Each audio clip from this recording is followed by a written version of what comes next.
Жители Невчума-Сахалинского района приютили медвежонка, который сам вышел к людям. Косолапый появился в поселке в конце недели. Его обнаружили сидящим на крыльце жилого дома. Мамы рядом не оказалось, зато шумели собаки. Чтобы обезопасить малыша, сельчане заперли зверя в уличном загоне и обратились за помощью к охотоведам. Те порекомендовали отогнать животное, но тот уходить не захотел. Там было много детей, все фотографировали, все тыкали там палочками его. Всем хотелось посмотреть на этого медвежонка. Я попросила ребят отойти, чтобы они тут не шумели. Ну и приняла решение, чтобы участковый перевез этого медвежонка ко мне в сарай, чтобы он был в одиночестве, в тишине, пока решается его судьба. Он размера с крупной баллонки, примерно килограмма всего 2-3 он весил.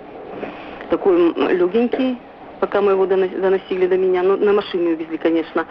Кормила я творогом и молоком. Траву он не ел почему-то, дергала травку зеленую, но не ел. А творог он примерно килограмм в день творога съедал.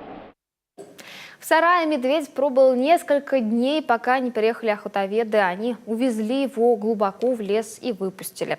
Вернуться обратно теперь он не должен. Специалисты напоминают, если хищник вышел к людям, его лучше не прикармливать, а отпугнуть. В таком случае маловероятно, что он вернется.